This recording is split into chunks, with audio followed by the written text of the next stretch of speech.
Alright, how's it going everyone? Today we have a bit of a different video. Since we currently only have 5 more days until Brave Frontier Global shuts down, I decided to do this one and possibly another video, just depending on if I have the time to do it. But in today's video, we're going to discuss the things that I would have liked Brave Frontier to do while it was still in its high days instead of its lower on the declining days. So with that being said, let's get started. So the first thing they should have done, if they were still going to be around, they should have introduced some type of pity system into the game. Honestly, I think almost every gacha game that has come out in the last few years has a pity system, besides Fate, and Grand Blue and Genshin Impact, but that's besides the point. Almost every gacha game almost has a pity system, or at least some extent to it. You got the Dokons to where, it's not really a pity system, but it's kind of like a thing to where if you don't get the unit you wanted and you have 400 of the little coins they give you, you can just buy them outright. Granted, it can't be the unit that just came out, but it can be the units that are on the banner. So, for an example, let's say Brave Frontier introduced something like that, to where they brought out, I don't know, Vargas's mom. I don't know why that popped in my head, but let's say they introduced Vargas's mom, and they did a thing to where it's every time you summon, you get one Brave point, coin, whatever you want to call it, and then when you have, well, Dokkan is 400. Let's say for Brave Frontier it's 100. Then you could go into the exchange shop and just buy her outright. They definitely could have did that. It would have made the incentive more to summon. Granted, I just remember this. I know they had a thing with certain banners to where it was every 5th multi you would get one of the characters. I remember when they introduced, I think it was Mikliel and Zania, or Alvani, whatever her name is. I know with that it was every 5th summon, I think you got either one of them. But that's not a pity system, that's just a thing guaranteeing you getting one of them. So they could have did that, so at least you're not just throwing your gems at nothing, and then if you don't get the character, your only options are either to throw more gems at it or throw money, which is something you should never do in a gacha game. You should never spend money on a gacha game, because eventually it will close. And sure, you might be able to get a refund, but it's still the fact that you're throwing your hard-earned money at something that just you shouldn't do that. I'll probably make a video on that eventually. Anyway, moving on to the next thing, which kind of ventures into Dokkan Battle. Kind of a little bit. They should have introduced doing multis in Brave Frontier. Now you're probably wondering, what do multis mean? Multis are, instead of doing just one summon, you could just instead of doing one summon, if you had 50 gems, you could just do a 10 multi instead of one. Kind of like how with the normal summon, if you had enough friend points, you could just do 10 summons. They should have brought that for the premium gates instead of just doing one. Just if I have enough gems to do it, just let me just do 10 instead of having to do one at a time. Because if you had a bunch of gems, it would be annoying to have to summon a character, go back out, summon again, yada yada yada. That gets annoying after a while. All gacha games should have that. I don't know why some don't, but they should all have that so they don't have to keep on doing that, because that gets annoying after a while. Then, I just punched my mic. Then, if you wanted to do a multi, or not a multi, do a single, then, hey, you can. But at least have something like that, so people who just want to summon really quick, get rid of their gems, they'd be able to do it instead of just doing the one at a time. Moving on to the next thing, and granted, I don't think that would have saved the game at all, but it's just things that I would have wanted to see Brave Frontier do. Moving on to the next thing, costumes. They should have introduced more costumes for like other characters, because I know like Xion had a costume, Zinnia had a costume, Xenon, Estia, Naomi's older sister had a costume too. Like, give more characters costumes and have more costumes instead of just like the 10 that we have in the game. It wouldn't have made much of a difference, but hey, you know, maybe they could have did like some Pokemon Unite stuff to where it's like you can, or like either Pokemon Unite or like Mega Man X Dive to where it's like, well, maybe, no, they could do that. Like, if you equipped a character with a certain costume, maybe like they like a buff or something. But if they did it, they would have to make it like with gems. Not, you would not have to pay money for it, because that's really stupid to like put a paywall behind a costume. And that's kind of where Knights Chronicles went wrong, because they introduced costumes they had to pay for it. You couldn't buy with gems. And now that game is, I'm pretty sure that no one plays it. I'm not positive. I've dropped it forever ago, and it sucks because that game used to be really fun. But when they introduced that, it's like, bro, I'm not gonna spend $30 on a costume, and it doesn't do anything. But they could just introduce like costumes for certain characters. They could like a skill up, not skill, like a different version of the skill or something. And yeah, they could have did that. I would have enjoyed that. I'm pretty sure the fan base would have enjoyed that. So where like, you know, instead of Vargas doing Flare Ride Blitz or whatever his Omni is called, does that, but like does something else. I don't know. I'm kind of spitballing, but they could have did that. The fans probably would have been happy. You could be wrong, but I would have liked it. The fourth thing, if I'm on number 4, is, I don't know why games don't do this, but I'll say this and then I'll continue. They should have given the older units Omnis. Now I know what you're thinking. They did some. Keyword, some. All the old units, like the year 1 units, they all should have got Omnis or something. Like, I don't understand why games, like, certain games do this. Like, they'll introduce units like year 1, and then they'll introduce like some new system and like never touch those units. Or if they do, they like give them that that thing way later on down the time. Like, looking at you, Dragon Ball Legends. I don't know why you guys decided now to give Green Trunks a Zenkai when you could have did that like earlier, like when you first introduced Zenkais. Do the first batch of older units and then work your way up to the new ones, because no one's not gonna care. Like, let's say for Legends, I'll go back to Brave Frontier in a second. Let's say for Legends, right, for the anniversary coming up, they decide to Zenkai I think the green Piccolo from like year 1. No one's not gonna care, because it's like, dude, where was this when you guys first did Zenkais? Instead of you guys like Zenkaiing LF Gohan and LF Vegito, you guys could have just did this and then gradually work your way up to the newer stuff. Dokkan, I'm looking at you too, because you guys do the same thing.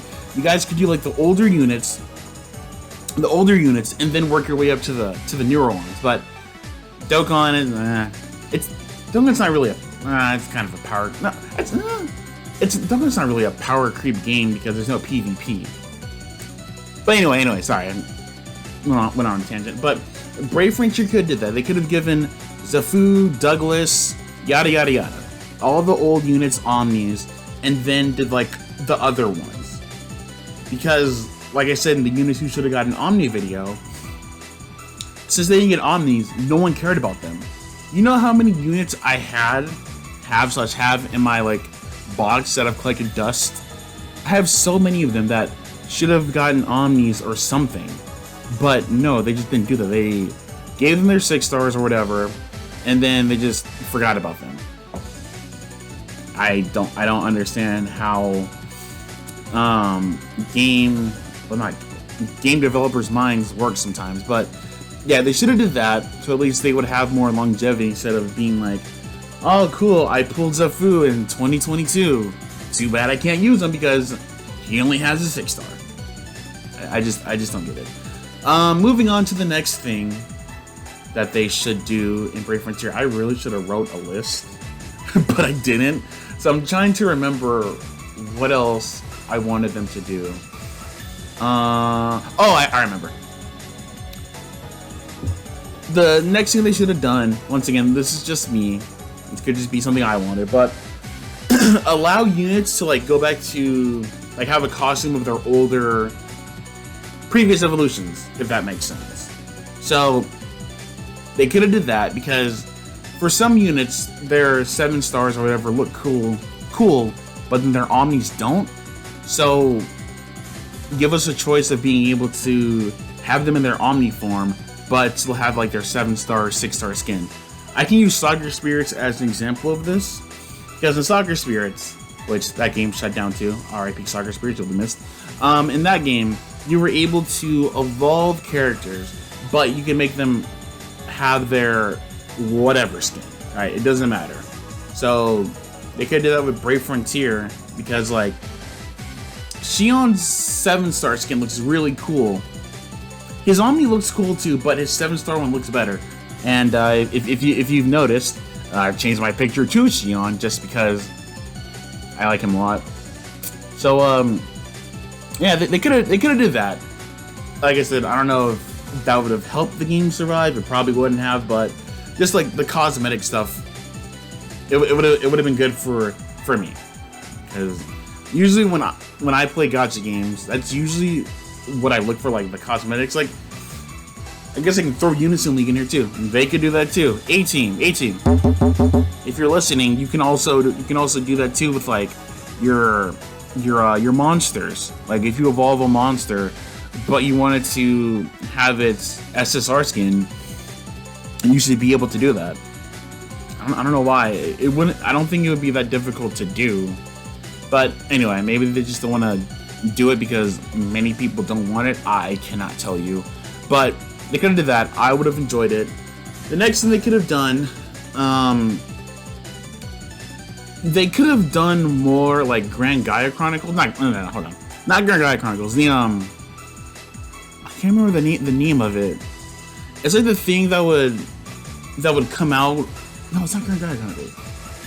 I'll put up what I'm talking about, but stories. They could have did more stories in Brave Frontier, like kind of like how what's his name? I can't think of the name I'm thinking of, but kind of like how Chrome had one, and like it explained like his, not his backstory, but like his stories and stuff. They could have did that with more units. Like, for an example, they could have did that for like the 6 heroes, even though they got a Grand Gaia Chronicles, but they also could have got like that, and maybe if you cleared it a certain way, you would get like the materials to Omni those guys that way, instead of it just being like, you know, go fight the mecha totems and then you evolve them that way. They could have did that. I think that would be really cool. And granted, it would be hard because those were difficult. I still remember being in school and literally having Brave Frontier on all day on my phone. Like if I locked my phone, I would unlock it and still be in Brave Frontier because I didn't want it to like to refresh and I would have to do all the work I did. I still remember that. It was annoying, but it was fun. Now, back then, it was awful, but hindsight's 2020. So yeah, they could have did that for more units. It would have been cool. I would definitely enjoy it more. So you get more backstory with the character instead of just being like, yeah, instead of reading their like unit lore, and that's basically it. Speaking of stories, they should have added hard mode to like older stages. Even though I thought they were supposed to do that, but I guess it never came through. What did I keep on hitting my mic? Because I remember them saying that they were like going to implement something like that, but they never did, and I imagine now they're not going to because the game is shutting down soon. But they could do that so that way you would be able to farm gems and whatever, and be able to re-experience like some of the quests that were difficult for you back in the day, instead of just being like, basically, I've beaten all of Brave Frontier and now there's not nothing to do. Like, all games should do that. Unison did it recently to where it's like, they, like, not wiped, but they, like, refreshed the quests so you can redo those and get gems and get armor. Brave Frontier could have did that. Like, they could have either did a hard mode or, like, refreshed it to where you can redo it and get gems, materials to, like, awaken units or something. They would have figured it out if they implemented it. But yeah, they could have did that in Dokkan. You guys need to do this. Wait, no, never mind. I forgot they already had that. My bad. Whoops. I feel like there was something else I wanted to add on, but I'm not sure what it was. I think I've gotten everything, actually. I mean, I guess this. I wish they would have brought back Challenge Arena, because that was actually fun to do. Like the OG version of it, not the newer one, but like the OG one, to where it was like, it will be a lineup of characters and you can just fight them and get rewards that way. That one was fun. And I don't think they like ever explained why they stopped doing it. I think they just stopped because maybe there weren't a lot of people playing it, or they just didn't know how to fix it, so they just said, you know what, we'll can it, and then we will never come back to this. I don't remember. It's been way too long since Challenge Arena was a thing. It's crazy that I still remember it. Like, this is like 5 or 6 years ago, and I still remember it. It just goes to show you how much back in the day I used to play Brave Frontier. It's really crazy. Was there one more thing I wanted to add? I'm probably forgetting a bunch of stuff. I can't remember what it was. I already mentioned the stories for units, omnis. I can't think of anything else. So I think we're done. I think that was the last point I wanted to do. So yeah, I think that'll do it for this one. Let me know if you have any ideas that Brave Frontier could have added that could have maybe not have like saved the game from shutting down, but maybe made it like a bit more enjoyable. And yeah, that'll do it for this one. See you in the next video.